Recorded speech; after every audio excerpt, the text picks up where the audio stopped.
भारत का इतिहास केवल राजाओं की सूची नहीं है, ये वंशों की कहानी है। ऐसे वंश जिनकी जड़ें हजारों वर्षों पीछे तक जाती हैं। और उन वंशों में सबसे प्राचीन और सबसे प्रसिद्ध नाम है सूर्यवंश। सूर्यवंश एक ऐसा वंश जिसका संबंध सीधे सूर्य देव से जोड़ा जाता है। लेकिन यह सबसे पहला प्रश्न आता है कि क्या सूर्यवंश वास्तव में सूर्य से उत्पन्न हुआ या यह एक प्रतीकात्मक परंपरा थी? इस प्रश्न का उत्तर समझने के लिए हमें बहुत पीछे जाना पड़ेगा, इतना पीछे जहां इतिहास और पुराण एक दूसरे से मिलते हैं। प्राचीन भारतीय ग्रंथों के अनुसार मानव सभ्यता की शुरुआत मनु से मानी जाती है।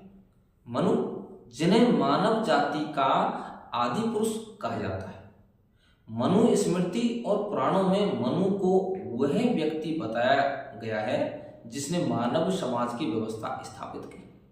मनु के कई पुत्र बताए जाते हैं, लेकिन उनमें सबसे प्रसिद्ध नाम है इक्ष्वाकु। इक्ष्वाकु को सूर्यवंश का पहला राजा माना जाता है। इक्ष्वाकु और अयोध्या कथा के अनुसार इक्ष्वाकु ने अयोध्या में अपना राज्य स्थापित किया। अयोध्या केवल एक नगर नहीं था, यह प्राचीन भारत के सबसे महत्वपूर्ण नगरों में से एक था। वाल्मीकि रामायण में अयोध्या का वर्णन एक विशाल और समृद्ध नगरी के रूप में मिलता है। इसी अयोध्या से सूर्यवंश की परंपरा शुरू होती है। सूर्यवंश का विस्तार इक्ष्वाकु के बाद कई पीढ़ियों तक इस वंश के राजाओं ने अयोध्या पर शासन किया। इनमें कई महान राजा हुए, जैसे सगर, अंशुमान, दिलीप, भागीरथ, रघु, दशरथ और अंततः इस वंश के सबसे प्रसिद्ध राजा राम। राजा सगर का नाम भारतीय परंपरा में एक विशेष कारण से प्रसिद्ध है। कहा जाता है कि उनके 60,000 पुत्र थे। उनकी कथा से समुद्र का नाम सागर पड़ा।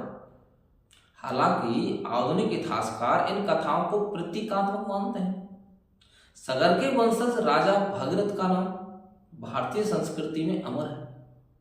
कहा जाता है कि उन्होंने कठोर तपस्या करके गंगा को स्वर्ग से पृथ्वी पर उतारा। गंगा का पृथ्वी पर अवतरण केवल एक धार्मिक कथा नहीं है, यह संभवतः प्राचीन भारत में गंगा नदी के महत्व को दर्शाने का प्रतीक भी है। सूर्यवंश की एक शाखा रघु नामक राजा से भी जुड़ी मानी जाती है। इसी कारण इस वंश को कई बार रघुवंश भी कहा जाता है। महान संस्कृत कवि कालिदास ने रघुवंश नामक महाकाव्य में इस वंश की महिमा का वर्णन किया है। सूर्यवंश की सबसे प्रसिद्ध पहचान भगवान राम से जुड़ी है। राम को मर्यादा पुरुषोत्तम कहा जाता है। राम का शासन भारतीय परंपरा में आदर्श शासन का प्रतीक बन गया। राम राज्य शब्द आज भी आदर्श राज्य व्यवस्था के लिए उपयोग किया जाता है।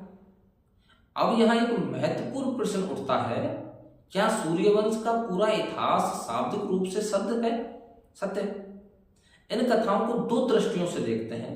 पहला, धार्मिक और सांस्कृतिक परंपरा। दूसरा, ऐतिहासिक अध्ययन। संभव है कि इन कथाओं के पीछे कुछ वास्तविक ऐतिहासिक वंश रहे हों, जिन्हें बाद में पौराणिक परंपराओं से जोड़ा गया। सूर्यवंश और राजपूत मध्यकालीन भारत में कई राजपूत वंशों ने अपने को सूर्यवंशी घोषित किया। विशेष रूप से सिसोदिया वंश, मेवाड़ के महाराणा अपने को भगवान राम का वंश परंपरा से जोड़ते थे। इससे उन्हें राजनीतिक और सांस्कृतिक वैधता मिलती थी। सूर्यवंश की विरासत, सूर्यवंश की कथा केवल राजाओं की कहानी नहीं है, यह भारतीय सभ्यता की निरंतरता की कहानी है। एक ऐसी परंपरा जो हजारों वर्षों तक साहित्य, धर्म और संस्कृति में जीवित रही। लेकिन सूर्यवंश के साथ साथ भारतीय परंपरा में एक और महान वंश का उल्लेख मिलता है, चंद्रवंश। एक ऐसा वंश जिससे महाभारत के नायक और भगवान कृष्ण जुड़े माने जाते हैं। अगली वीडियो में आपको बताएंगे चंद्रवंश क्या है, कृष्ण और महाभारत से जुड़ा महान राजवंश।